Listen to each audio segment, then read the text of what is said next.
Cake का तो नाम मत लेना तुम लोग। तुम लोगों ने मेरा जो हाल किया था मेरे को याद है। हाँ? तुम नहीं थे क्या? हाँ, है मेरे पास वीडियो। हाँ।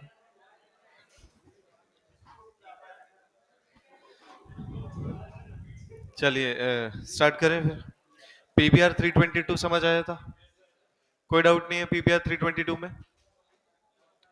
क्लियर है पीबीआर 322? ठीक है। थोड़ा सा रिवाइज कर लेते हैं। तो हम वेक्टर्स के बारे में पढ़ रहे थे। ठीक है। So what are vectors? Vectors कुछ ऐसे एजेंट होते हैं जो हमारे जीन को कहां डिलीवर करते हैं? होस्ट में। इनका काम होता है जीन को कहां डिलीवर करना? होस्ट के अंदर। ठीक है। अच्छा, वेक्टर की कितनी प्रॉपर्टी होती हैं? तीन। सबसे पहली प्रॉपर्टी क्या होती है? Origin of replication. Origin of replication वो न्यूक्लियोटाइड सीक्वेंस होता है जहां से डीएनए का रेप्लिकेशन स्टार्ट होता है। पढ़ा था हमने ये। दूसरा वेक्टर में क्या होना चाहिए? Selectable marker. सिलेक्टेबल मार्कर के मदद से हम पहचान सकते हैं कि कौन सा रिकॉम्बिनेंट है और कौन सा नॉन रिकॉम्बिनेंट है, कौन सा ट्रांसफॉर्म्ड सेल है और कौन सा नॉन ट्रांसफॉर्म्ड सेल है। पढ़ा था हमने ये। कोई डाउट नहीं है इसमें। तीसरा, अगर आप वेक्टर को कट करना चाहते हो तो रेस्ट्रिक्शन एंजाइम के लिए क्या होनी चाहिए? Cloning site. लेकिन एक एंजाइम के लिए कितनी क्लोनिंग साइट? एक। अगर एक से ज्यादा होगी तो वेक्टर का क्या हो जाता है? फ्रेगमेंटेशन। पढ़ा था हमने ये। अब अलग अलग प्रकार के वेक्टर होते हैं और उसमें पहला वेक्टर कौन सा पढ़ा था हमने? प्लाज्मिड। ये न्यूक्लियस में होता है या न्यूक्लियस के बाहर? बाहर। तो इसको हम क्या बोलते हैं? Extra chromosomal. इसके पास अपना ओराए होता है तो ये अपने आप रेप्लिकेट कर सकता है या क्रोमोसोम पर डिपेंड करेगा? तो ये कैसा है? Self replicating DNA. याद है या नहीं? Circular, double stranded, these things हम ऑलरेडी पढ़ चुके हैं। उसके बाद हमने पढ़ा था पीबीआर 322 के बारे में। First artificial plasmid was PBR 322। किसने बनाया था? बोलीवर और रॉड्रिग्यूज। याद है या नहीं? वो पॉइंट जहां से डीएनए का रेप्लिकेशन स्टार्ट होता है क्या बोलते हैं? ओराई। इसके बगल में आपको कौन सा जीन मिलेगा? आरओपी। जिससे क्या बनता है? प्रोटीन। और ये प्रोटीन रेप्लिकेशन में हेल्प करता है। याद है? सो रेप्लिकेशन होता कहां से? ओराई से। किसकी वजह से होता है? आरओपी। कितने सिलेक्टेबल मार्कर होते हैं? दो। इधर वाला किससे रेजिस्टेंस देगा? एम्पिसिलिन। ये किससे रेजिस्टेंस देता है? टेट्रासाइक्लिन। और टोटल कितनी क्लोनिंग साइट होती है? 8। यहां पर PVU1, PST1, BAMH1, SAL1। याद है या नहीं? इधर PVU2, EcoR1, CLAV1, HIND3। Total कितनी साइट है? 8। यानी कि 8 अलग अलग तरीके के रेस्ट्रिक्शन एंजाइम की मदद से हम पीबीआर 322 को कट कर सकते हैं। याद है? और मैंने एक और चीज बताई थी, अगर किसी भी जीन को इनएक्टिव करना है तो उसको कट करके उसके बीच में क्या लगा दीजिए? Foreign DNA. फॉरेन डीएनए के लगाते ही जीन का न्यूक्लियोटाइड सीक्वेंस क्या हो जाता है? चेंज। क्या वो सेम प्रोटीन बनाएगा? नहीं। तो जीन क्या हो जाता है? इनएक्टिव। इस प्रोसेस को क्या बोलते हैं? Insertional inactivation. क्या बोला जाता है? Insertional inactivation. याद है? अच्छा, पीबीआर 322 में सिलेक्टेबल मार्कर कैसे काम करता है ये भी हमने पढ़ा था। सबसे पहले हमने बीकर में यहां पर क्या लिया है? पीबीआर 322। याद आ रहा है? इधर कौन सा एंटीबायोटिक रेजिस्टेंस है? एम्पिसिलिन। इधर कौन सा? टेट्रासाइक्लिन। यहां पर कौन सा? एम्पिसिलिन। दोबारा इधर कौन सा? टेट्रासाइक्लिन। समझ लो यही पढ़ा था। मेरे को यकीन है कि कुछ लोग भूल गए होंगे। अगर मैं इसको कट करना चाहता हूं तो क्या ऐड करना है हमें? Restriction enzyme. मान लीजिए कौन सा रेस्ट्रिक्शन एंजाइम ऐड किया मैंने? बैम एच वन। बैम एच वन कौन से जीन को काटता है? टेट्रासाइक्लिन।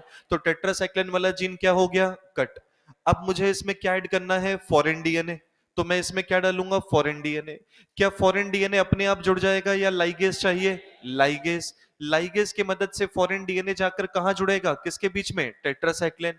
लेकिन क्या जरूरी है कि फॉरेन डीएनए जुड़े ही? नहीं। हो सकता है कि प्लाज्मिड के एंड आपस में जुड़ जाए। बात समझ में आ रही है?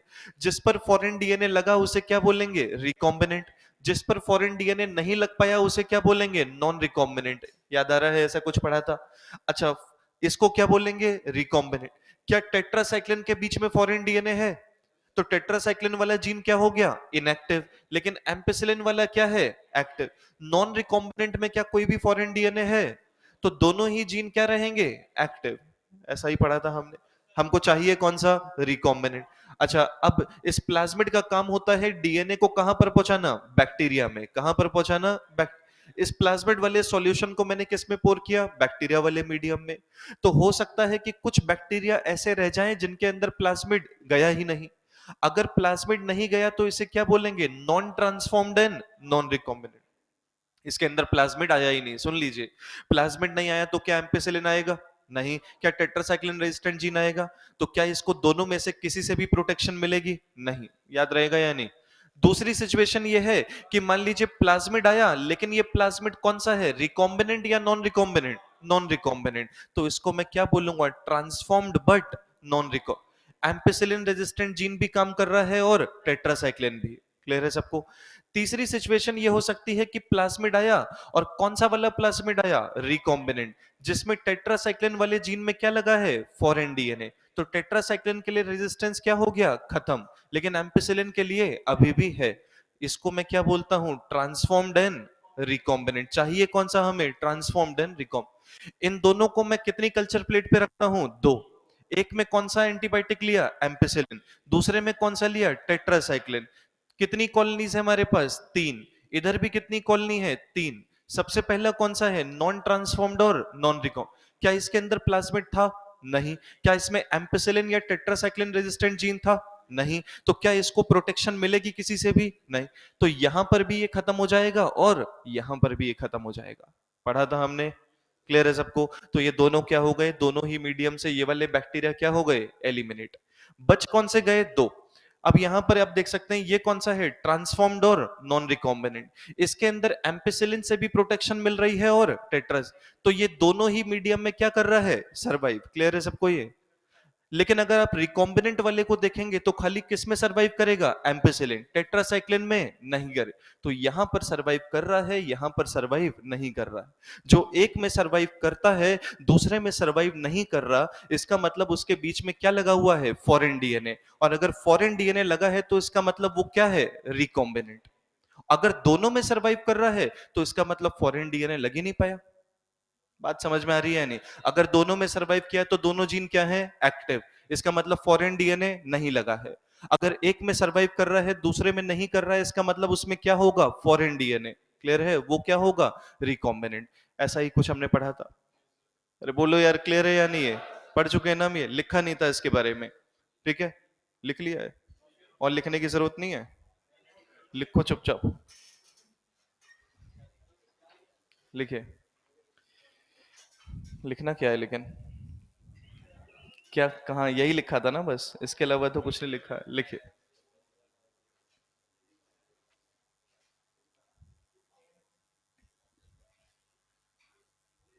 अरे यार रुको तो सही।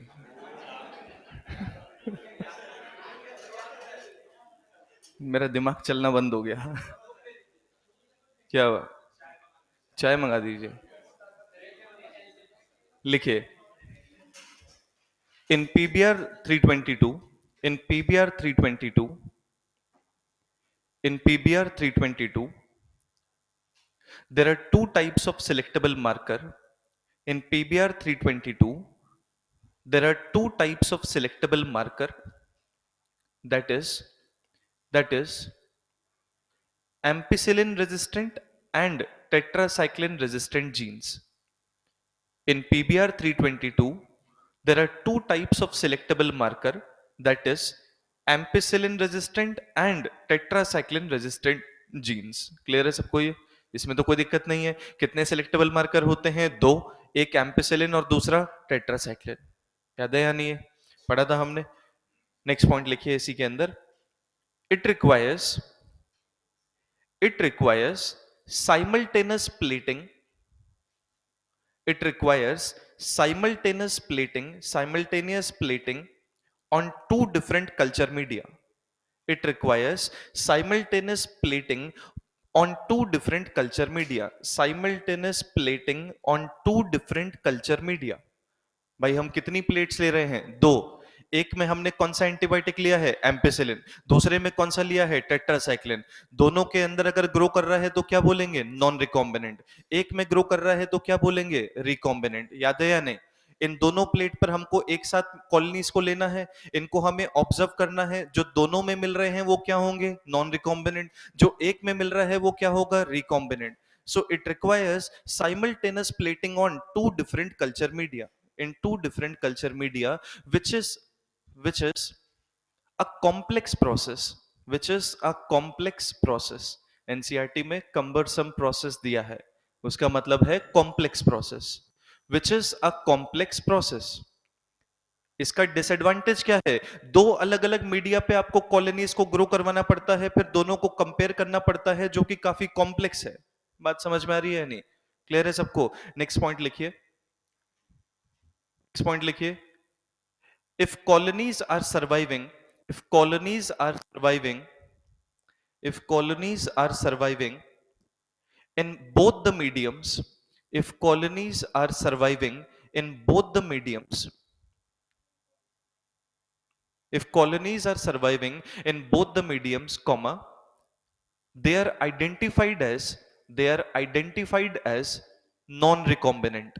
अगर दोनों में सरवाइव कर रहा है तो कैसे आइडेंटिफाई होते हैं? नॉन रिकॉम्बिनेंट के तौर पर. If colonies are surviving in both the mediums, comma, they are identified as non-recombinant. दोनों में सरवाइव किया तो क्या होगा? Non recombinant. नेक्स्ट पॉइंट लिखिए.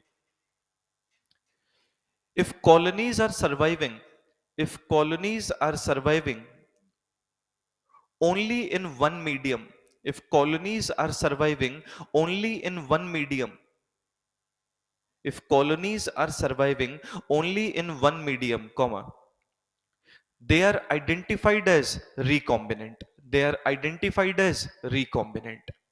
क्लियर है सबको? ये कोई दिक्कत इसमें? समझ में आया?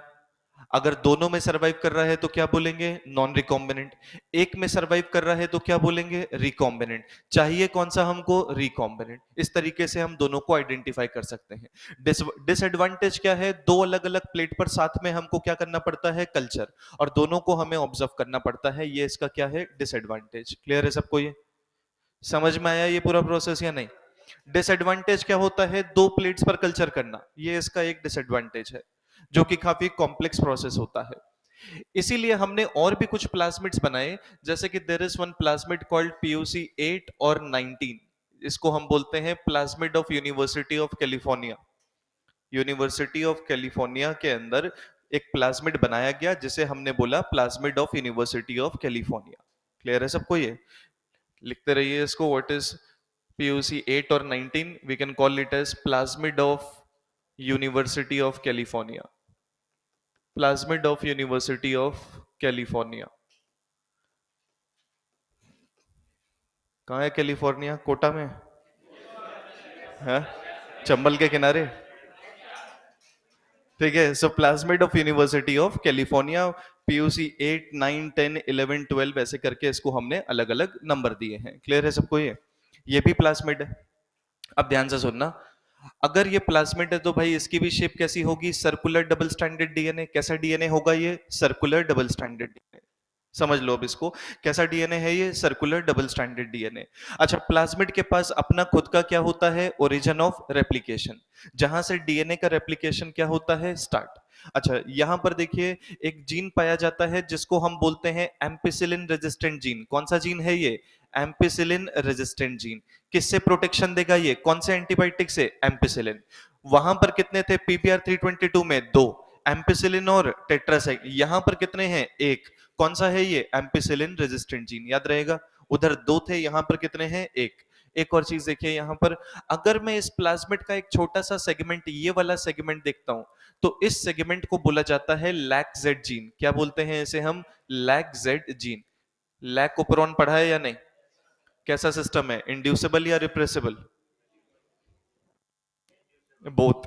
देखो बोथ भी है. वो भाई मतलब वो चांस लेना नहीं चाहता, बोथ बोल दिया, अपने आप डिसाइड कर लो. लैक ओपरॉन कैसा सिस्टम होता है? इंड्यूसिबल. मतलब पता है? ठीक है. देखो इधर, इकोलाई के अंदर एक जीन होता है जिसको हम क्या बोलते हैं? भाई समझ लो इधर यार. इकोलाई के अंदर कौन सा जीन होता है? लैक्जेड. इस जीन का ट्रांसक्रिप्शन तो क्या बनेगा? एमआरएनए. ट्रांसलेशन होगा तो क्या बनेगा? प्रोटीन. और प्रोटीन से क्या बनता है? एंजाइम. कौन सा एंजाइम? Beta galactosidase. कौन सा एंजाइम बनेगा? Beta galactosidase. याद है या नहीं आपको? लैक्जेट जीन का ट्रांसक्रिप्शन ट्रांसलेशन होता है तो कौन सा एंजाइम बनता है? Beta galactosidase. सो ये जो लैक्जेट जीन है, it is responsible for formation of which enzyme? Beta galactosidase. ध्यान से समझना, इस पे से क्वेश्चन आता है, कौन सा एंजाइम बनता है? Beta galactosidase. अब बीटा गैलेक्टोसाइडेज का फंक्शन क्या होता है? Beta galactosidase is responsible for lactose metabolism. किसके लिए रिस्पॉन्सिबल होता है ये? लैक्टोज मेटाबॉलिज्म के लिए। किसके लिए रिस्पॉन्सिबल है ये? Lactose metabolism. बात समझ में आ रही है भाई? पीओसी 8 या पीओसी 19 जो हमारा वेक्टर है, कैसा वेक्टर है? प्लाज्मिड। उसके अंदर कौन सा जीन है? Ampicillin resistant. दूसरा कौन सा है? लैक्जेट जीन। लैक्जेट जीन से कौन सा एंजाइम बना? Beta galactosidase. कौन सा एंजाइम बन रहा है? Beta galactoside. इधर देखिए, आपने लैकोप्रोन में पढ़ा होगा, let's say this is what? E coli. क्या है ये हमारे पास? इकोलाई। इकोलाई को हमने किस में रखा? कल्चर मीडियम में। कल्चर मीडियम में क्या होते हैं? न्यूट्रिएंट्स। मान लीजिए कौन सा न्यूट्रिएंट है इसके अंदर? लैक्टोज। कौन सा न्यूट्रिएंट है? लैक्टोज। इकोलाई के अंदर कौन सा जीन होता है? लैक्जेट। लैक्जेट जीन का ट्रांसक्रिप्शन ट्रांसलेशन होगा तो कौन सा एंजाइम बनेगा? Beta galactosidase. कौन सा एंजाइम बना? Beta galactosidase. Beta galactosidase. अच्छा, इकोलाई इस लैक्टोज को एब्जॉर्ब करेगा या नहीं? बिल्कुल। जैसे ही इकोलाई ने लैक्टोज को एब्जॉर्ब किया, अब ये बीटा गैलेक्टोसाइडेज क्या करता है? ये लैक्टोज को ब्रेक कर देता है। ये लैक्टोज को क्या करेगा? ब्रेक करेगा। और जब लैक्टोज को ब्रेक करते हैं तो क्या बनता है? ग्लूकोज और गैलेक्टोज। क्या बनता है? ग्लूकोज और गैलेक्टोज। और ग्लूकोज और गैलेक्टोज के बनते ही क्रोमोजेनिक सब्सटेंस सब्सटेंस अपने कलर को चेंज करके कैसा बना लेता है? ब्लू। क्रोमोजेनिक सब्सटेंस का मतलब वो सब्सटेंस जो अपने कलर को क्या कर सकता है? चेंज कर सकता है। बात समझ में आ रही है? इकोलाई ने लैक्टोज को क्या किया? इनटेक। जैसे ही इकोलाई लैक्टोज को लाया, बीटा गैलेक्टोसाइडेज ने उसको क्या कर दिया? ब्रेक। क्या बना? ग्लूकोज और गैलेक्टोज। ग्लूकोज और गैलेक्टोज के बनते ही क्रोमोजेनिक सबस्ट्रेट का कलर क्या हो गया? चेंज। और कैसा कलर मिला हमको? ब्लू। इतनी बात समझ में आ रही है या नहीं? पक्का क्लियर है सबको ये? ठीक है। तो यहां पर पीयूसी 8 वेक्टर अगर हम देखें तो इसके अंदर कौन सा जीन मिलता है? लैक्जेट जीन। कौन सा जीन मिलता है इसमें? लैक्जेट जीन। लैक्जेट जीन अगर एक्सप्रेस होगा तो क्या बनेगा? प्रोटीन। और ये प्रोटीन कौन सा होता है? Beta galactosidase. क्या बोलते हैं इसे हम? Beta galactosidase. ये क्या है? एक तरीके का एंजाइम जो कि किसको मेटाबोलाइज करता है? लैक्टोज को। बीटा गैलेक्टोसाइडेज लैक्टोज को किसमें ब्रेक कर देता है? ये लैक्टोज को किसमें ब्रेक कर देगा? ग्लूकोज और गैलेक्टोज। इसने लैक्टोज को किसमें ब्रेक किया? ग्लूकोज और गैलेक्टोज। और ग्लूकोज और गैलेक्टोज के बनते ही क्रोमोजेनिक सबस्ट्रेट अपने कलर को क्या कर देता है? Change. So chromogenic substrate will going to change its color and it will give which type of color? Blue. कैसा कलर मिलेगा हमको? ब्लू। मेरी बात समझ में आई इतनी या नहीं? पक्का क्लियर है? कुछ नहीं पढ़ाया मैंने अभी। कैसा डीएनए है? Circular double standard. इधर क्या है? Origin of replication. कौन सा रेजिस्टेंट जीन है? एम्पिसिलिन। किससे प्रोटेक्शन प्रोवाइड करेगा? एम्पिसिलिन से। इधर कौन सा जीन है? लैक्जेट जीन। लैक्जेट जीन से कौन सा एंजाइम बनेगा? Beta galactosidase. किसके मेटाबॉलिज्म में हेल्प करता है? लैक्टोज। ये लैक्टोज को ब्रेक करके क्या देगा? ग्लूकोज और गैलेक्टोज। ग्लूकोज और गैलेक्टोज के बनते ही क्रोमोजेनिक सबस्ट्रेट कलर कौन सा देगा? ब्लू। कोई दिक्कत इसमें नहीं? समझ में आ गया सबको ये? अच्छा सुनिए, इसका मतलब ध्यान से सुनना, अगर ब्लू कलर आ रहा है, अगर ब्लू कलर आ रहा है, इसका मतलब ग्लूकोज और गैलेक्टोज बना है। ग्लूकोज और गैलेक्टोज बना है तो इसका मतलब लैक्टोज का ब्रेकडाउन हो रहा है। लैक्टोज का ब्रेकडाउन हो रहा है तो इसका मतलब बीटा गैलेक्टोसाइडेज एंजाइम भी बन रहा है। और अगर बीटा गैलेक्टोसाइडेज एंजाइम बन रहा है, इसका मतलब लैक्जेट जीन काम कर रहा है। ये कौन सी स्टेट में है? एक्टिव स्टेट में। कौन सी स्टेट में है? एक्टिव स्टेट में है। मेरी बात समझ में आ रही है आपको या नहीं? क्लियर है सबको? लेकिन ध्यान से सुनिए, अगर मैं रेस्ट्रिक्शन एंजाइम के मदद से, सुनना ध्यान से, अगर मैं रेस्ट्रिक्शन एंजाइम से इस लैक्जेट जीन को काट दूं और बीच में क्या डाल दूं? Foreign DNA. अगर मैं इसके बीच में फॉरेन डीएनए को डाल दूं तो क्या इसका पूरा न्यूक्लियोटाइड सीक्वेंस डिस्टर्ब नहीं हो जाएगा? क्या ये सेम प्रोटीन बनाएगा? क्या बीटा गैलेक्टोसाइडेज बनेगा? आपको बात समझ में आ रही है भाई? Insertional inactivation.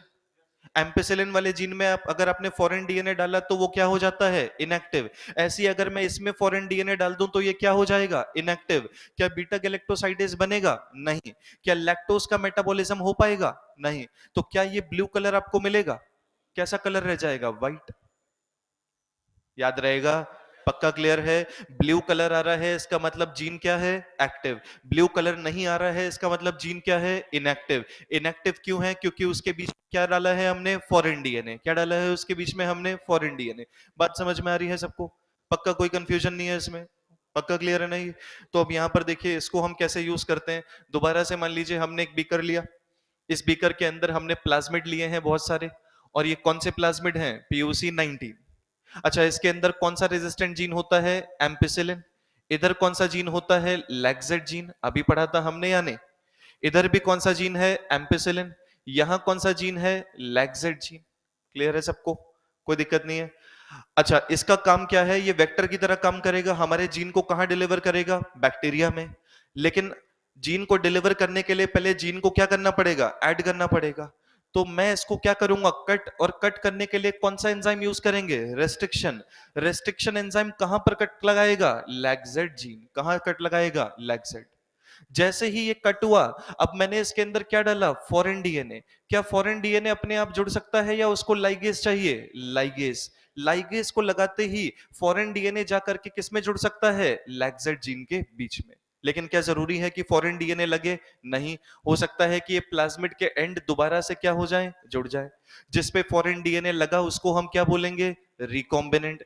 जिस पर फॉरेन डीएनए नहीं लगा उसे हम क्या बोलेंगे, नॉन रिकॉम्बिनेंट। ठीक वही चीज जो हमने भी पहले पढ़ी थी, जिसमें नहीं लगा उसको हम क्या बोलेंगे, नॉन रिकॉम्बिनेंट। बात समझ में आ रही है या नहीं यार, क्लियर है सबको। ये क्या है आपका, नॉन रिकॉम्बिनेंट। ये क्या है, रिकॉम्बिनेंट।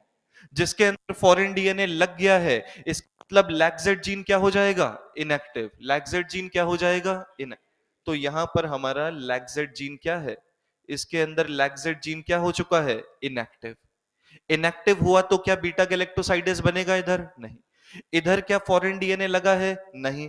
तो लैक्जेट जीन किस फॉर्म में है, एक्टिव फॉर्म में। किस फॉर्म में है ये, एक्टिव। क्या इधर एंजाइम बनेगा, बिल्कुल बनेगा। क्लियर है सबको इतना, कोई दिक्कत नहीं है इसमें। अच्छा, अब इसको मैंने उठा करके कौन से मीडियम में डाला, जिसके अंदर क्या है हमारे पास, इकोलाई। तो हमारे पास इधर क्या है, इकोलाई है। क्लियर है सबको। इस पूरे मीडियम को मैंने कहा, इस पूरे सॉल्यूशन को मैंने किस में डाला है, इकोलाई वाले मीडियम में। क्या जरूरी है कि सारे बैक्टीरिया के अंदर प्लाज्मिड आए, नहीं। मान लीजिए इसके अंदर प्लाज्मिड नहीं आया तो मैं इसे क्या बोलूंगा, non transformed and non recombinant. मान लीजिए इसके अंदर प्लाज्मिड आया, लेकिन कौन सा वाला प्लाज्मिड आया, नॉन रिकॉम्बिनेंट। कौन सा आया, नॉन रिकॉम्बिनेंट है, तो लैक्जेट जीन क्या करेगा, एक्टिव है ये, बीटा गैलेक्टोसाइडेज बनेगा या नहीं। इसको मैं क्या बोलूंगा, this is transformed but non recombinant. तीसरी सिचुएशन ये है कि प्लाज्मिड भी आ रहा है और प्लाज्मिड के साथ क्या आ रहा है, यहां पर फॉरेन डीएनए। और अगर फॉरेन डीएनए लगा हुआ है तो इसको मैं क्या बोल सकता हूं, transformed as well as recombinant. यही तीन केस तो बने थे इससे पहले भी, याद है या नहीं।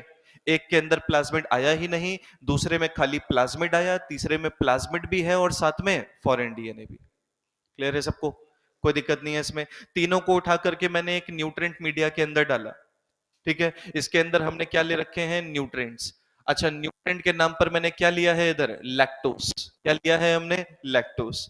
साथ में मैंने एक एंटीबायोटिक डाल दिया है, और कौन सा एंटीबायोटिक है ये, एम्पिसिलिन। कौन सा एंटीबायोटिक है, एम्पिसिलिन। उसके साथ मैंने इसके अंदर क्या डाल दिया है, क्रोमोजेनिक सबस्ट्रेट। क्या डाला मैंने इसके अंदर, क्रोमोजेनिक सबस्ट्रेट। क्लियर है सबको ये, कोई दिक्कत इसमें। यहां पर कौन सा न्यूट्रेंट है, लैक्टोस। कितने तरीके के बैक्टीरिया थे, तीन। ये हो गया पहला, ये हो गया दूसरा, ये हो गया तीसरा। पहला वाला कैसा था, non transformed and non recombinant. दूसरा कौन सा था, ट्रांसफॉर्म्ड एंड नॉन रिकॉम्बिनेंट। तीसरा कौन सा था, ट्रांसफॉर्म्ड एंड रिकॉम्बिनेंट। यही तीन तो बने। सुनिए अब यहां पर सबसे पहला केस ये वाला, क्या इसमें प्लाज्मिड आया, क्या इसमें एम्पिसिलिन रेजिस्टेंट जीन है, क्या इसमें लैक्जेट जीन है, क्या इसको एम्पिसिलिन से प्रोटेक्शन मिलेगी। मीडियम के अंदर क्या है, एम्पिसिलिन। तो क्योंकि इसके अंदर प्लाज्मिड आया ही नहीं, ये वाला बैक्टीरिया तो अपने आप एलिमिनेट हो जाएगा। ये खत्म हुआ या नहीं, ठीक है।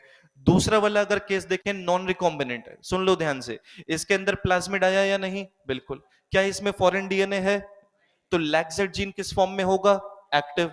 अगर लैक्सेट जीन एक्टिव में होगा तो क्या बीटा गैलेक्टोसाइडेस बनेगा? बीटा गैलेक्टोसाइडेस बनेगा तो क्या लैक्टोज का ब्रेकडाउन होगा?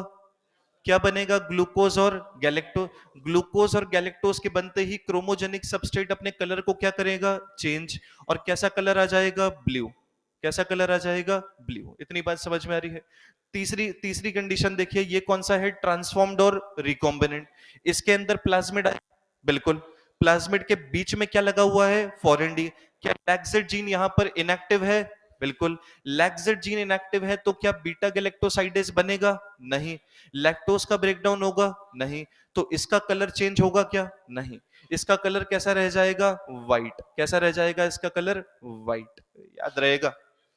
अगर व्हाइट है तो क्या है वो? रिकॉम्बिनेंट। ब्लू है तो कैसा है? Non recombinant. क्या यहां पर दो अलग अलग प्लेट की रिक्वायरमेंट पड़ी हमको? यहां पर एक ही प्लेट से क्या एक ही प्लेट से हमने डिसाइड कर लिया। क्लियर है सबको?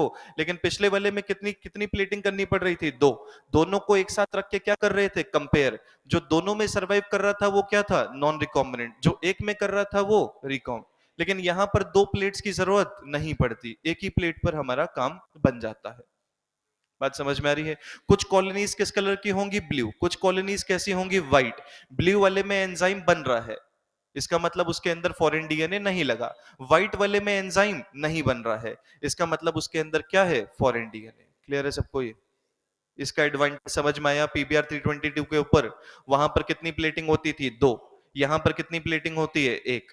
वहां पर कितने एंटीबायोटिक रेजिस्टेंस जीन थे? दो। एक एम्पिसिलिन, दूसरा टेट्रस। यहां पर कितने हैं? खाली एक। दूसरा जीन कौन सा है? लैक्सेड। क्या बनाता है वो? Beta galactosidase. लैक्टोज को किसमें तोड़ेगा वो? ग्लूकोज और ग्लूकोज और गैलेक्टोज के बनते ही क्रोमोजेनिक सब्सटेंस कलर चेंज करता है और कैसा कलर देता है? ब्लू। क्लियर है सबको ये? ठीक है, हाँ।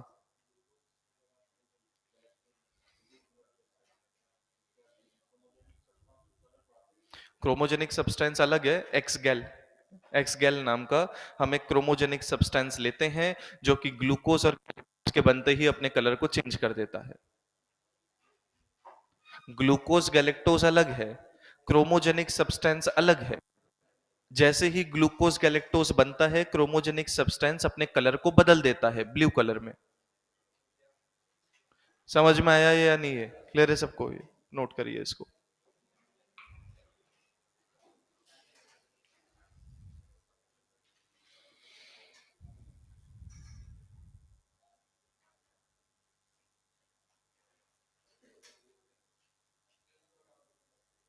सिलेबस मेरे को नहीं पता, बायोटेक नहीं आ रहा है, उसके अलावा कुछ भी आएगा तो मुझे नहीं पता है।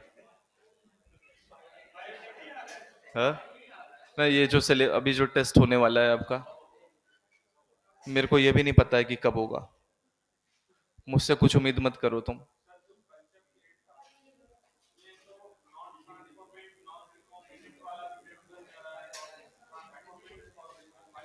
एक एक मिनट यार, एक मिनट, एक मिनट, हाँ।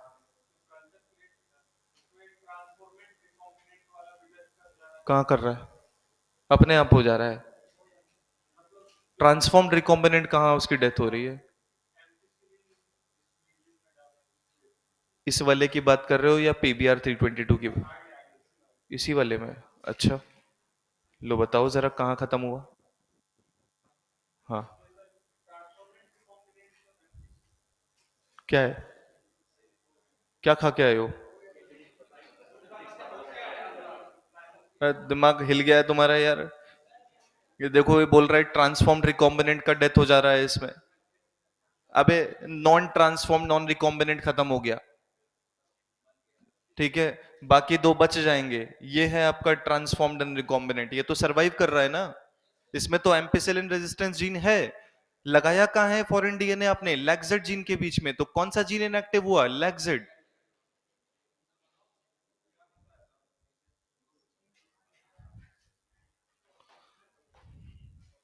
बैठ के केमिस्ट्री या फिजिक्स पढ़ते हो तो फिर कहां से समझ में आएगा?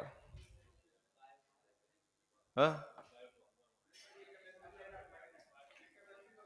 ये केमिस्ट्री वाला है ना भाई, वो फिजिक्स वाला कौन सा है? ये रहा, ये रहा, ये देखो ये।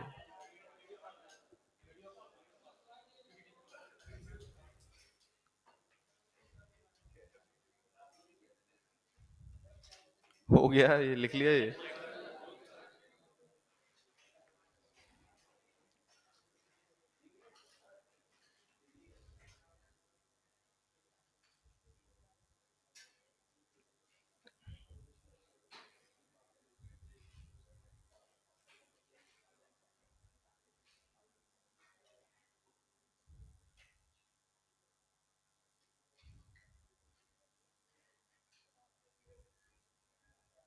New year, new year resolution कुछ नहीं होता है भाई, देख। ये सब मोह माया है, ये बकवास की बातें। इनमें मत पड़ा करो तुम। और तुमसे कोई भी रेजोल्यूशन फुलफिल तो होने वाला नहीं है। तुम किन चक्करों में पड़े हो? इतने साल कितने बच्चों ने रेजोल्यूशन लिया होगा कि अब से हम पढ़ना स्टार्ट कर देंगे? आज तक पढ़े तुम?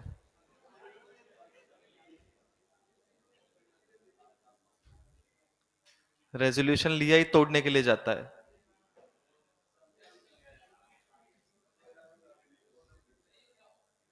हाँ,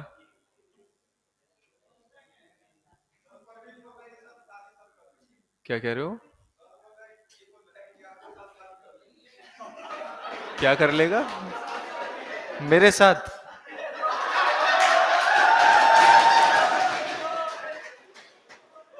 नहीं नहीं यार, ये गलत बात है ये।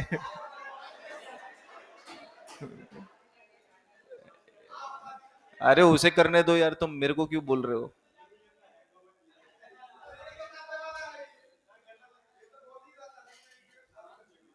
तो तुम करवा दो। तो तुम क्यों बीच में, तुम यार वो संवाददाता बन रहे हो तुम? तुम्हें इकोलाई से मतलब नहीं है? तुम्हें ये समझ में आ रहा है, प्लाज्मिड वगैरह कुछ समझ में आ रहा है या नहीं, वो मैटर नहीं करता है। मतलब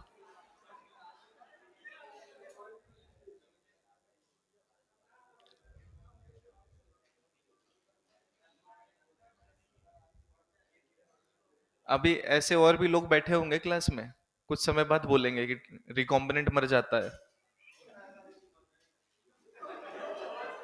अबे कौन सा ड्रॉप है तुम्हारा, इधर देखो।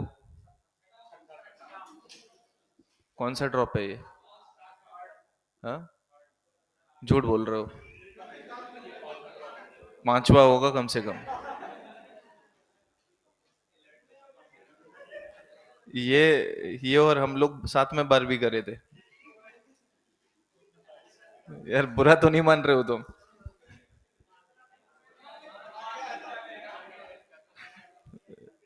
चलिए लिख लिया, हो गया ये। यार ये प्लीज याद रखना, दोबारा से मैं बता रहा हूँ, पीबीआर 322 में अगर दोनों मीडियम में सरवाइव करता है तो क्या बोलेंगे? Non recombinant. एक में सरवाइव कर रहा है तो रिकॉम्बिनेंट। इस वाले वेक्टर में अगर देखा जाए ब्लू कलर आ रहा है तो क्या होगा? Non recombinant. अगर ब्लू कलर नहीं आ रहा, व्हाइट कलर है, तो कैसा होगा वो? रिकॉम्बिनेंट। ठीक है। So PUC19 vector contain which type of gene inside it? LAGZ. LAGZ gene express होकर के क्या बनाता है? Beta galactosidase. और बीटा गैलेक्टोसाइडेस किसका मेटाबॉलिज्म करवाता है? लैक्टोज।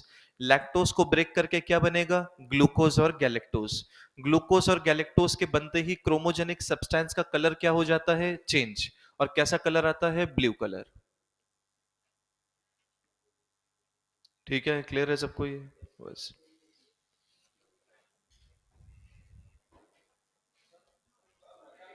इतना स्लो नहीं चलेगा यार, जल्दी लिखो यार थोड़ा सा।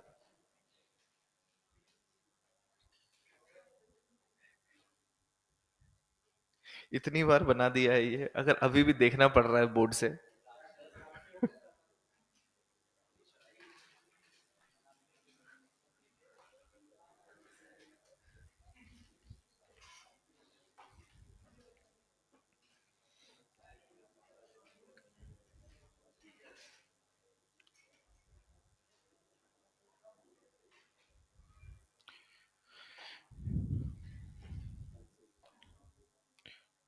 ठीक है, समझ में आया। तो पीबीआर 322 भी हमारे जीन को कहां पर डिलीवर कर रहा था? बैक्टीरिया में। पीयूसी 19 वेक्टर भी कहां डिलीवर कर रहा है? इको मतलब बैक्टीरिया में। इसका मतलब प्लाज्मिड को यूज किया जाता है जब हमें जीन को कहां पर ट्रांसफर करना होता है, बैक्टीरिया में।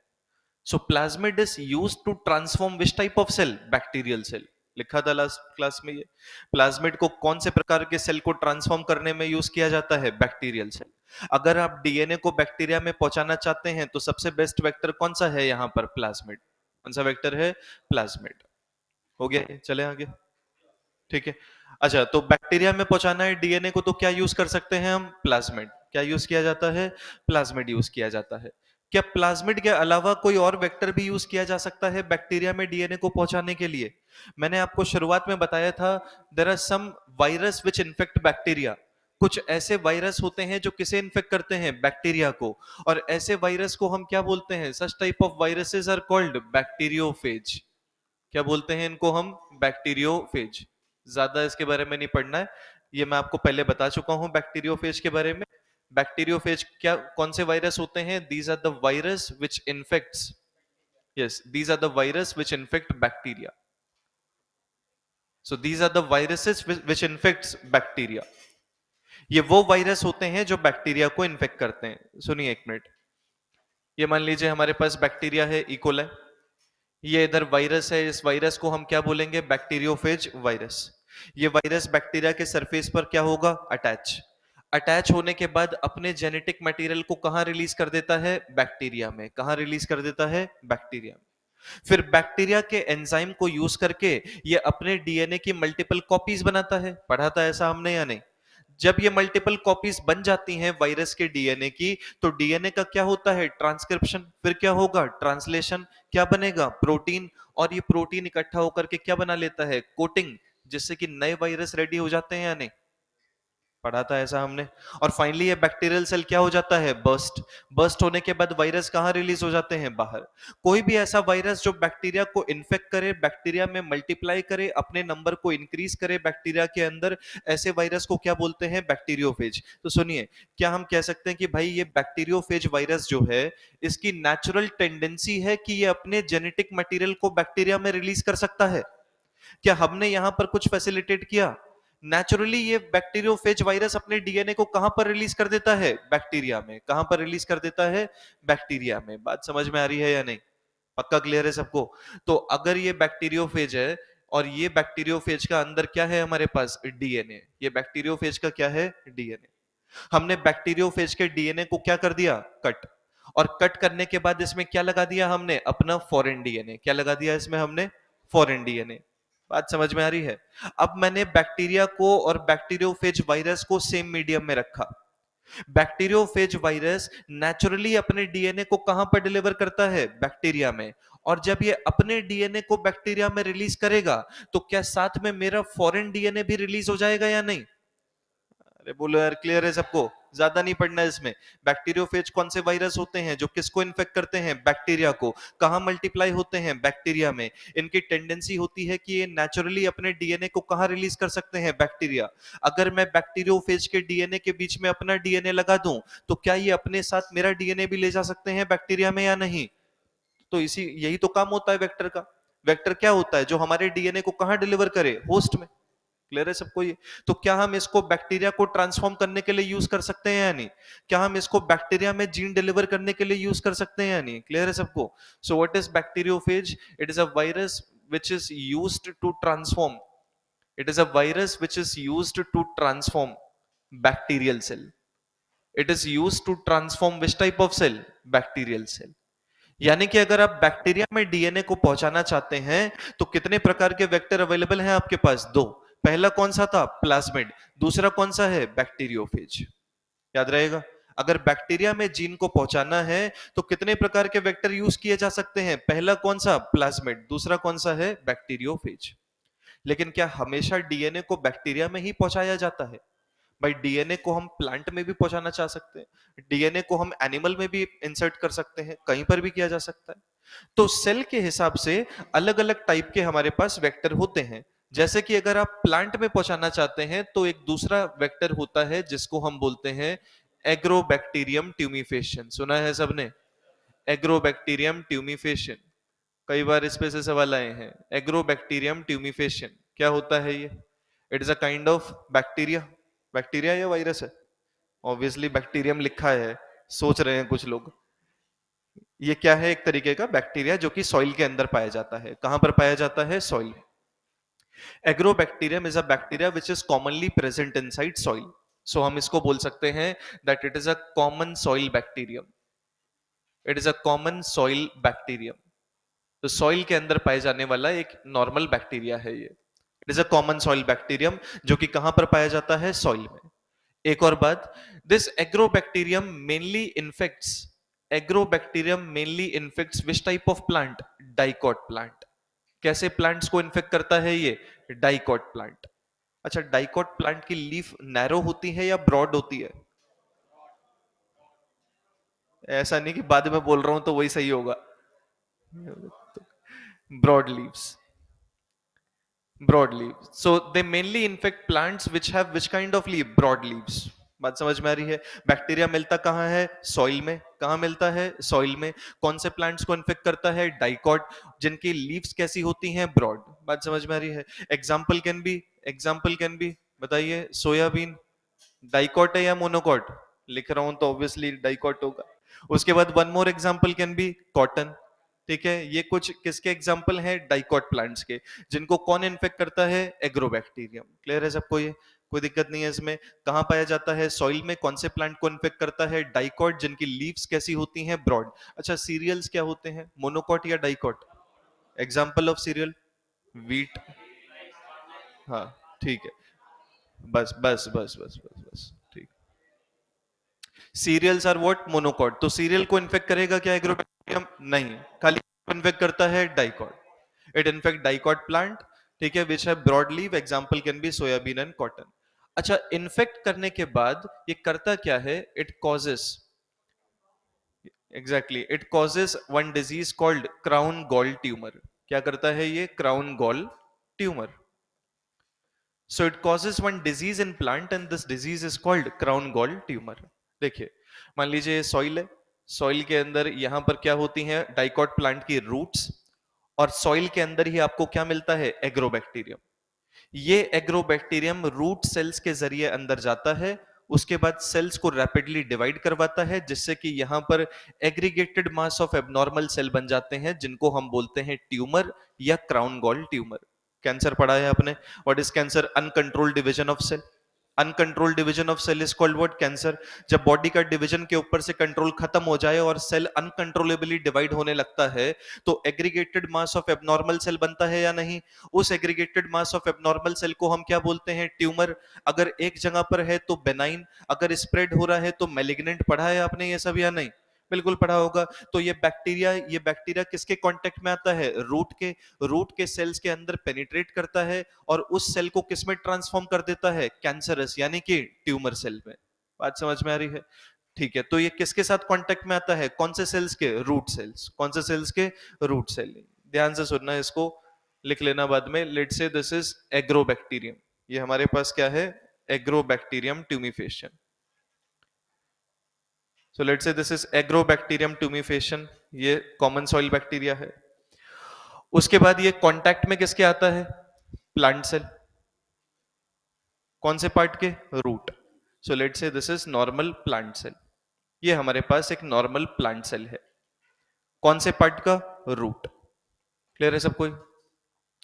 जैसे ही बैक्टीरिया प्लांट सेल के कांटेक्ट में आएगा, सुनना ध्यान से, जैसे ही ये बैक्टीरिया प्लांट सेल के कांटेक्ट में आता है, ये सेल के कांटेक्ट में आते ही ये उस प्लांट सेल के साथ क्या बनाता है? Cytoplasmic connection.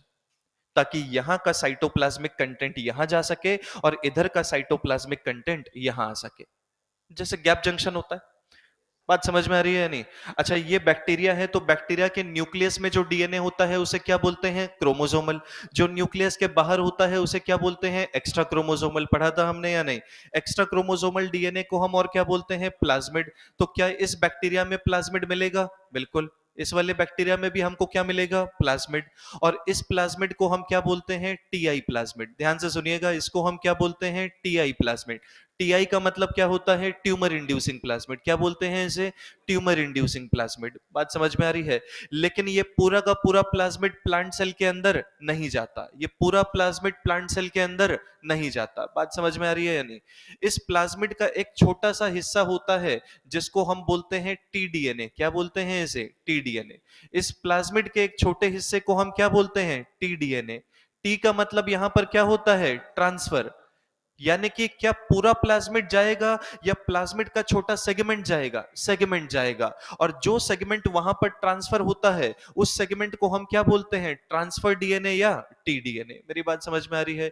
एग्रोबैक्टीरियम में कौन सा प्लाज्मिड है? TI plasmid. टीआई प्लाज्मिड के सेगमेंट को क्या बोलते हैं? टीडीएनए। टीडीएनए कहां ट्रांसफर होता है? प्लांट सेल में। कहां ट्रांसफर होता है? प्लांट सेल में। एक और चीज ध्यान से सुनना, ये हालांकि एनसीईआरटी में नहीं दिया है। इस टीडीएनए के बीच में ध्यान से सुनिएगा, इस टीडीएनए के बीच में एक जीन पाया जाता है। इस जीन को हम बोलते हैं ट्यूमर इंड्यूसिंग जीन। क्या बोलते हैं इसे? Tumour inducing gene. याद रहेगा या नहीं? टीआई प्लाज्मिड है, उसके शॉर्ट सेगमेंट को क्या बोलते हैं? टीडीएनए। उस टीडीएनए के बीच में कौन सा जीन होता है? Tumour inducing gene. कौन सा जीन है? Tumour inducing gene. अब ये बैक्टीरिया क्या करता है? ये इस टीडीएनए को क्या कर देगा? स्प्लिट। टीडीएनए को क्या कर देगा? स्प्लिट। अच्छा, बैक्टीरिया के लिए बहुत आसान सा काम है कट करना इसको, क्योंकि बैक्टीरिया के अंदर क्या होते हैं? रेस्ट्रिक्शन। तो इस टीडीएनए को क्या कर दिया हमने? कट कर दिया। टीडीएनए को कट किया तो इसके अंदर क्या क्या आ जाएगा साथ में? आपका कौन सा जीन आ जाता है? Tumour inducing. ये टीडीएनए इस कनेक्शन से होता हुआ कहां पर चला जाएगा? कौन से सेल में? प्लांट सेल में। कौन से सेल में चला जाता है? प्लांट सेल में। और जैसे ही ये टीडीएनए प्लांट सेल में आया, क्या इस टीडीएनए के साथ ट्यूमर इंड्यूसिंग जीन भी आएगा या नहीं? बिल्कुल। तो साथ में ट्यूमर इंड्यूसिंग जीन आया या नहीं? बिल्कुल। ये कौन सा जीन है? Tumour inducing gene. अच्छा, जीन है तो इसका क्या होगा? ट्रांसक्रिप्शन और ट्रांसलेशन। इसके ट्रांसक्रिप्शन और ट्रांसलेशन के बाद दो हॉर्मोन्स बनते हैं। पहला कौन सा? ऑक्सिन। दूसरा कौन सा है? साइटोकाइनिन। सुना है या नहीं? क्या बनेगा? ऑक्सिन और साइटोकाइनिन। और ऑक्सिन और साइटोकाइनिन मिल करके क्या प्रमोट करते हैं? Cell division. ऑक्सिन और साइटो वजह से क्या होने लग जाता है? Rapid cell division. क्या ये सेल रैपिडली डिवाइड करेगा? बिल्कुल। और जब ये रैपिडली डिवाइड करेगा तो क्या बनाएगा? Aggregated mass of abnormal cell. और इस aggregated mass of abnormal cell को हम क्या बोलते हैं? ट्यूमर। नहीं समझ में आया? हद है यार। अबे बोलो तो सही, कम से कम आए ना। एग्रोबैक्टीरियम के अंदर एक्स्ट्रा क्रोमोसोमल डीएनए को हमने क्या बोला? प्लाज्मिड। क्या बोलते हैं इसे? प्लाज्मिड। कौन सा प्लाज्मिड है ये? TI plasmid. टीआई प्लाज्मिड के शॉर्ट सेगमेंट को हम क्या बोलते हैं? टीडीएनए। इस टीडीएनए के अंदर कौन सा जीन है? TI gene. क्या पूरा प्लाज्मिड जाता है या उसका सेगमेंट जाता है? सेगमेंट जाता है। जो सेगमेंट जाता है उस सेगमेंट को क्या बोलते हैं? टीडीएनए। टीडीएनए के अंदर कौन सा जीन है? TI gene. टीआई जीन से क्या बनेगा? ऑक्सिन और साइटोकाइनिन। ऑक्सिन और साइटोकाइनिन क्या प्रमोट करते हैं? Rapid cell division. जैसे ही सेल रैपिडली डिवाइड होगा क्या बनेगा? Aggregated mass of abnormal cell. And this aggregated mass of abnormal cell is called what? Tumour. क्या बोलेंगे इसे हम? ट्यूमर। बात समझ में आ रही है या नहीं? तो क्या हम कह सकते हैं कि भाई ये जो बैक्टीरिया है, इस बैक्टीरिया की टेंडेंसी है कि ये नेचुरली अपने डीएनए को प्लांट के अंदर पहुंचा सकता है? अरे बात समझ में आ रही है नहीं? क्या ये नेचुरली अपने डीएनए को प्लांट में पहुंचा रहा है या नहीं? बात समझ में आ रही है? इसीलिए इसको बोला जाता है natural genetic engineer of plant cell. It is called natural genetic engineer of plant cell. Genetic engineering क्या होता है? किसी भी ऑर्गेनिज्म के जेनेटिक मटेरियल को मैनिपुलेट करना, चेंज करना। तो यहां पर ये अपने डीएनए को कहां पहुंचा रहा है? तो क्या प्लांट का डीएनए, प्लांट के डीएनए को एक एक्स्ट्रा डीएनए मिला या नहीं? चेंज हुआ या नहीं? That's why Agrobacterium is called what? It is called natural genetic engineer. It is called natural genetic engineer of plant cell. Natural genetic engineer of plant cell. तो इसको प्लांट सेल का natural genetic engineer भी बोला जाता है। मेरी बात समझ में आई सबको? क्लियर है? भाई एग्रोबैक्टीरियम किसके कांटेक्ट में आएगा? प्लांट सेल के। क्या बनाएगा? Cytoplasmic connection. टीआई प्लाज्मिड को क्या करेगा? ब्रेक। और किसको ट्रांसफर करेगा? टीडीएनए को। टीडीएनए के साथ क्या गया? Ti gene. टीआई जीन से क्या बनेगा? ऑक्सिन और साइटोकाइनिन। जिससे कि क्या होगा? Rapid cell division. और रैपिड सेल डिवीजन होने के कारण क्या बन जाता है? ट्यूमर। इस ट्यूमर को हम क्या बोलते हैं? Crown gall tumour. ट्यूमर के अंदर नॉर्मल सेल है या एबनॉर्मल? लेकिन क्या ये एबनॉर्मल सेल सॉइल के न्यूट्रिएंट को कंज्यूम करेंगे? जो न्यूट्रिएंट नॉर्मल सेल को मिलना चाहिए था, अब वो न्यूट्रिएंट कौन ले जाते हैं? Abnormal cell. तो क्या प्लांट की प्रोडक्टिविटी रिड्यूस होगी या नहीं? बिल्कुल रिड्यूस होगी। बात समझ में आ रही है या नहीं? पक्का क्लियर है सबको ये? इसको क्या बोला जाता है? एग्रोबैक्टीरियम ट्यूमिफेशन। कहां पर मिलता है? सॉइल में। कौन से प्लांट को इन्फेक्ट करता है? डाइकॉट, जिनकी लीव्स कैसी होती हैं? Broad. Example can be soybean and cotton. क्या ये सीरियल को इन्फेक्ट करेगा? नहीं। सीरियल कैसी होती हैं? मोनोकॉट्स। ये किसके साथ कांटेक्ट में आता है? Root cells. क्या बनाएगा? Cytoplasmic connection. साइटोप्लाज्मिक कनेक्शन बनाने के बाद टीआई प्लाज्मिड के सेगमेंट को क्या करेगा? ट्रांसफर। जो सेगमेंट ट्रांसफर हो रहा है उसे क्या बोलेंगे? टीडीएनए। उसके साथ कौन सा जीन गया? Ti gene. क्या बना? ऑक्सिन और साइटोकाइनिन, जिससे क्या हुआ? Rapid cell division. और एग्रीगेटेड मास ऑफ सेल बनता है, जिसे क्या बोलते हैं? ट्यूमर। और इस डिजीज को क्या बोलते हैं? Crown gall tumour. समझ गए सभी? पक्का क्लियर है? कोई डाउट नहीं है? तो सुनिए, अगर मैं इसके सुनना, अगर मैं इस टीआई जीन के बीच में, एक मिनट के लिए सुनिए, अगर मैं टीआई जीन के बीच में अपना फॉरेन डीएनए डाल दूं, सुनिए, अगर टीआई जीन के बीच में फॉरेन डीएनए को डाल दिया जाए, तो क्या टीआई जीन का सीक्वेंस बदल जाएगा? क्या टीआई जीन इनएक्टिव हो जाएगा? टीआई जीन इनएक्टिव हुआ तो क्या ट्यूमर हो पाएगा? लेकिन ये सेगमेंट उधर तो ट्रांसफर किया जाएगा। जब ये सेगमेंट उधर जाएगा तो साथ में मेरा फॉरेन डीएनए भी डिलीवर हो जाएगा या नहीं? एक तरफ हमने टीआई जीन को क्या कर दिया? इनएक्टिव। दूसरी तरफ हमारा डीएनए भी क्या हो रहा है? ट्रांसफर। तो अगर आप प्लांट सेल को ट्रांसफॉर्म करना चाहते हैं तो सबसे बेस्ट वेक्टर कौन सा है? एग्रोबैक्टीरियम। उसका कौन सा प्लाज्मिड? TI plasmid. सेगमेंट को क्या बोलेंगे? टीडीएनए। उसके अंदर जीन कौन सा होता है? टीआई। उस टीआई जीन को कट करके उसके बीच में क्या लगाया जाता है? Foreign DNA. याद रहेगा या नहीं? पक्का क्लियर है? So agrobacterium is used to transform, it is used to transform which type of cell? कौन से सेल को ट्रांसफॉर्म करने के लिए यूज किया जाता है? It is use to transform plant cell. किसको ट्रांसफॉर्म कर सकता है ये? प्लांट सेल को। क्लियर है सबको ये? कोई डाउट इसमें? पक्का समझ गए ना ये? याद रहेगा? बस, ये हो गया यहां पर एग्रोबैक्टीरियम ट्यूमिफेशन। ठीक है, क्या लिख रहे हो? रुक जाओ यार, अभी और भी है थोड़ा सा। एक और देखिए, there is one more type of vector, this is called word retrovirus. इसको हम क्या बोलते हैं? रेट्रोवायरस। रेट्रोवायरस पढ़ा है आपने कई जगहों पर, बॉटनी में भी पढ़ा होगा, जूलॉजी में एचआईवी का एक एग्जांपल पढ़ा होगा। एचआईवी की लाइफ साइकिल है, पढ़ी है या नहीं? HIV is which type of virus? Retrovirus. Normally आपने जेनेटिक्स में पढ़ा होगा कि भाई डीएनए से क्या बनता है? आरएनए। डीएनए से आरएनए के बनने के प्रोसेस को क्या बोलते हैं? ट्रांसक्रिप्शन। कौन सा एंजाइम चाहिए? RNA polymerase. कौन सा एंजाइम चाहिए होता है? RNA poly. डीएनए से आरएनए बनने के प्रोसेस को क्या बोलते हैं? ट्रांसक्रिप्शन। लेकिन अगर आरएनए से डीएनए बने तो क्या हम कह सकते हैं कि ट्रांसक्रिप्शन रिवर्स डायरेक्शन में जा रहा है? तो इसको हम क्या बोलते हैं? Reverse transcription. कौन सा एंजाइम चाहिए होता है? रिवर्स ट्रांसक्रिप्शन होता है या नहीं? कोई भी ऐसा वायरस जो आरएनए से डीएनए बनाता हो, कोई भी ऐसा वायरस जो रिवर्स ट्रांसक्रिप्शन शो करता हो, ऐसे वायरस को हम क्या बोलते हैं? रेट्रोवायरस। क्या बोलते हैं इसे? रेट्रोवायरस। बात समझ में आ रही है? इसका मतलब रेट्रोवायरस का जेनेटिक मटेरियल क्या होता है? आरएनए। रेट्रोवायरस का जेनेटिक मटेरियल क्या होगा? आरएनए। और ये आरएनए से क्या बनाएगा? डीएनए। आरएनए से क्या बनाएगा? डीएनए। एचआईवी की साइकिल याद है या नहीं? HIV infects which type of cell in your body? पहले किसको करता है? मैक्रोफेज। पहले किसको इन्फेक्ट करता है? मैक्रोफेज। इसीलिए मैक्रोफेज को क्या बोला जाता है? Factory of HIV. सुनो एक मिनट के लिए, मान लो एचआईवी वायरस आपकी बॉडी में एंटर हुआ, आपकी बॉडी में कौन से सेल है? मैक्रोफेज। मैक्रोफेज का अपना डीएनए होगा या नहीं? बिल्कुल होता है। ये किसका डीएनए है? मैक्रोफेज। जैसे ही एचआईवी आपकी बॉडी में पहुंचा, ये मैक्रोफेज के सरफेस पर अटैच होगा। अटैच होने के बाद ये अपने आरएनए को कहां रिलीज कर देगा? कहां रिलीज कर देगा? मैक्रोफेज में। अच्छा, क्या आरएनए डीएनए से जुड़ सकता है? हाँ बोल रहे हो यार? अबे आरएनए डीएनए से जुड़ सकता है? नहीं। अगर मुझे इसको इससे जोड़ना है तो इस आरएनए को किस में कन्वर्ट करना पड़ेगा? डीएनए। तो आरएनए से क्या बनाएंगे हम? डीएनए। और इस प्रोसेस को क्या बोलते हैं? Reverse transcription. एक बार वायरस का डीएनए बना, अब ये डीएनए आपके डीएनए के साथ जुड़ सकता है या नहीं? बिल्कुल। और जैसे ही डीएनए आपके डीएनए से जुड़ा, अब ये उसकी मशीनरी को यूज करके रेप्लिकेट करेगा, मल्टीपल कॉपीज बनाएगा, प्रोटीन बनाएगा और नए वायरस अंदर रेडी हो जाते हैं। ऐसा ही तो होता है। याद है सब या नहीं? तो ये जो रेट्रोवायरस होता है, इस रेट्रोवायरस का जेनेटिक मटेरियल क्या होता है? What is genetic material of retrovirus? जल्दी बताइए। इसका नेचुरली जेनेटिक मटेरियल क्या होता है? RNA. It's genetic material is what? RNA. But it can show reverse transcription. ये क्या शो कर सकता है? Reverse transcription. It can show reverse transcription, यानी कि ये अपने आरएनए से क्या बना सकता है? डीएनए।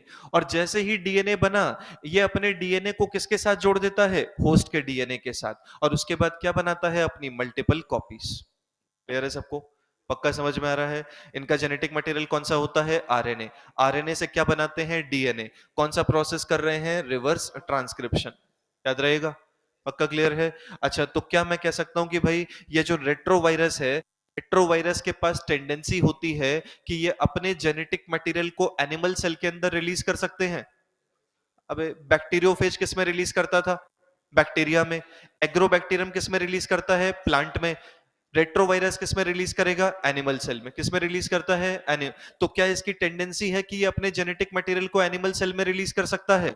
अगर मैं इसके जेनेटिक मटेरियल में अपना डीएनए मिला दूं, तो क्या अपने साथ ये मेरे डीएनए को भी डिलीवर कर देगा? बात समझ में आ रही है नहीं?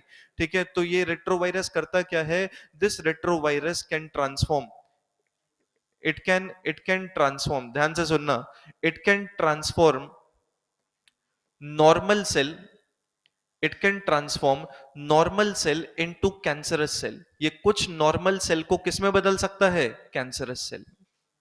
ध्यान से सुनिएगा। आपने कभी सुना है कि भाई एचआईवी से भी कैंसर होता है? सुना है ऐसा? एचआईवी से एड्स तो होता है, लेकिन एचआईवी से कैंसर भी होता है। और उस कैंसर को बोलते हैं कपोसी सार्कोमा। लिम्फोमा उम्फोमा नहीं होता है, Kaposi sarcoma. Sarcoma is the cancer of mesodermal tissues. Ectodermal tissue का कैंसर है तो कार्सिनोमा, मीजोडर्मल का है तो सार्कोमा, ब्लड सेल का है तो ल्यूकेमिया। याद रहेगा ये? ये जो रेट्रोवायरस होते हैं, ये अपने अपने जेनेटिक मटेरियल को नॉर्मल सेल में रिलीज करके उस नॉर्मल सेल को क्या बना सकते हैं? Cancerous cell. क्या बना सकते हैं? कैंसरस। कैंसरस सेल कैसे बनाएगा? अपने जेनेटिक मटेरियल को रिलीज करके। सुनना ध्यान से, अपने जेनेटिक मटेरियल को रिलीज करके नॉर्मल सेल को किस में बदल देता है? कैंसरस। अब क्योंकि ये अपने जेनेटिक मटेरियल को रिलीज कर रहा है, मेरे जेनेटिक मटेरियल को भी पहुंचा सकता है सेल के अंदर। लेकिन उसका फायदा क्या है? जेनेटिक मटेरियल तो पहुंचा देगा, लेकिन उस सेल को क्या बना देगा? कैंसरस। मैं उस सेल को आपकी बॉडी में डाल सकता हूं? नहीं, कैंसर हो जाएगा। बात समझ में आ रही है या नहीं?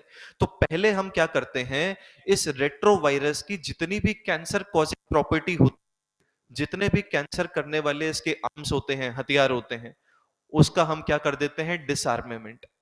इसकी कैंसर कॉजिंग प्रॉपर्टी को पहले हम क्या कर देते हैं? खत्म कर देते हैं, ताकि ये कैंसर ना कर पाए। उसके बाद फिर हम इसको यूज करते हैं अपने जीन को एनिमल सेल के अंदर डिलीवर करवाने के लिए। तो क्या आप नॉर्मल रेट्रोवायरस को जीन को डिलीवर कराने के लिए यूज करोगे, या डिसआर्म्ड रेट्रोवायरस को यूज करोगे? डिसआर्म्ड।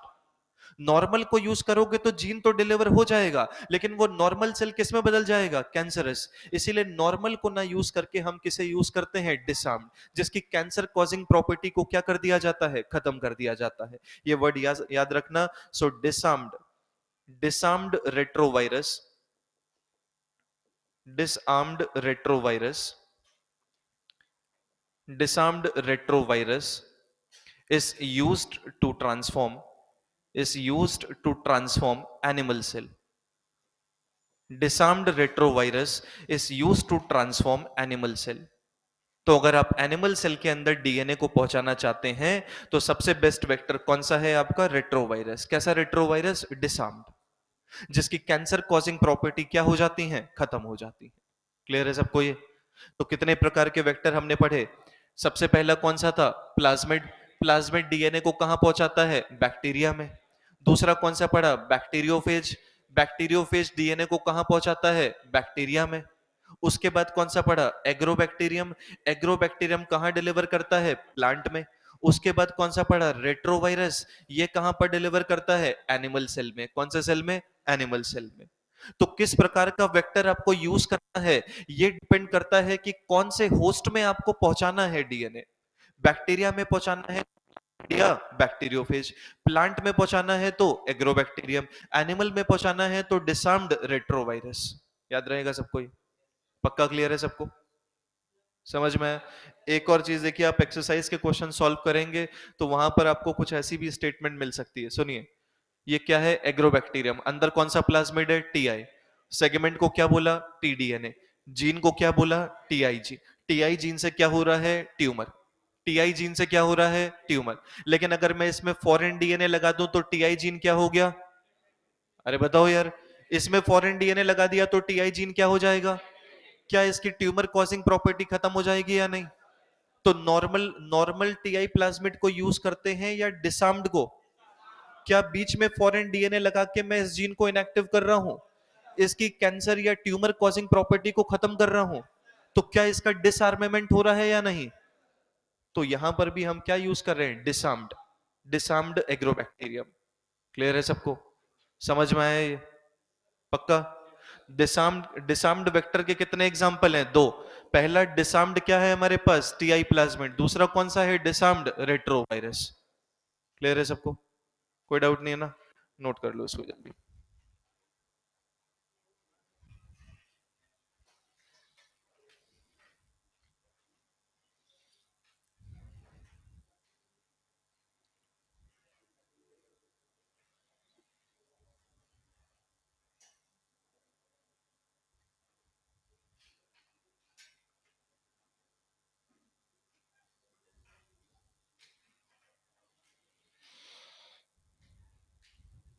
क्या कर रहे हो यार ये? बताओ। तुम फिजिक्स पढ़ लो, नाटक मत करना।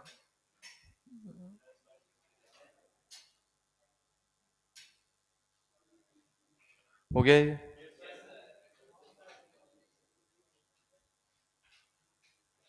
लास्ट में क्यों बैठा है भाई? अरे ये येलो स्वेटर वाले से ही बात कर रहा हूं मैं। तुम तो दिखते ही नहीं हो आजकल। रोज आते हो?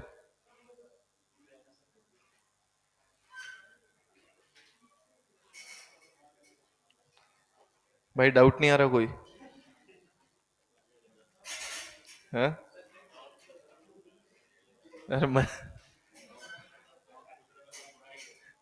अरे मैं तो चाहता हूं कि तुम डाउट पूछो।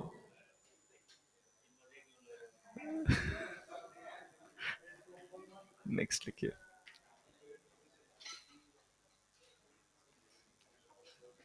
यार वो लड़का बड़े अजीब अजीब डाउट पूछता था, वो मेसी। मेसी नाम था, क्या नाम था उसका? हाँ। नाइफ से किसी को मार दिया तो क्या होगा? हाँ? लिगामेंट टूट गया है?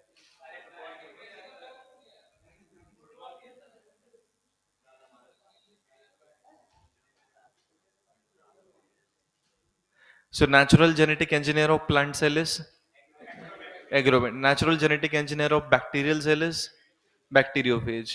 याद रहेगा ये?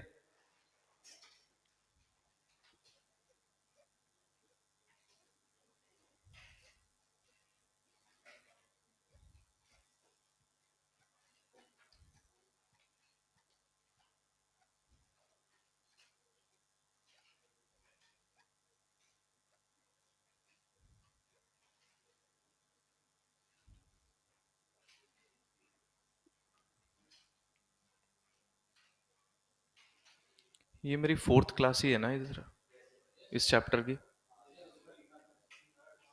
ये उधर फिफ्थ क्यों दिखा रहा था यार? हाँ। हाँ। तुम तो छुट्टी का हिसाब रख रहे हो यार। हाँ।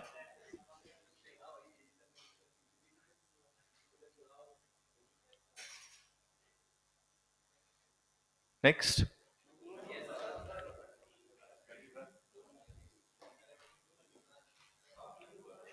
अरे यार ये लो यार, लिखो।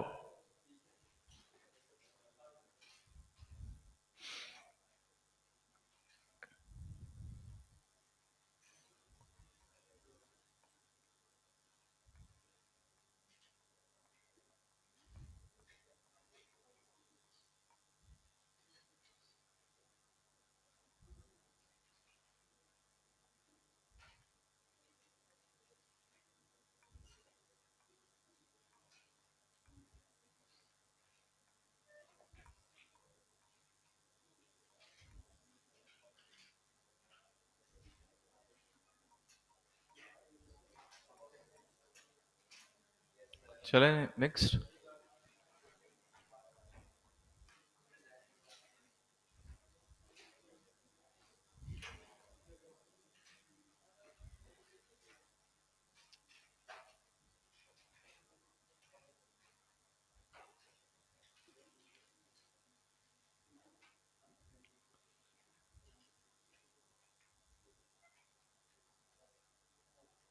चलिए लिख लेना भाई फिर।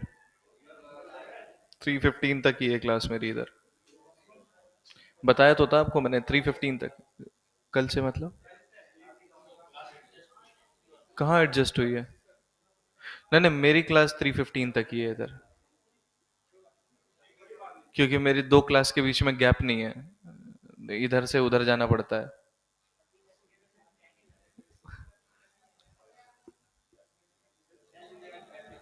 क्या कह रहे हो? दिक्कत है? हाँ, 10 मिनट में पहुंच जाते हैं। तुम कौन सा हवाई जहाज उड़ा के ले जाते हो यार?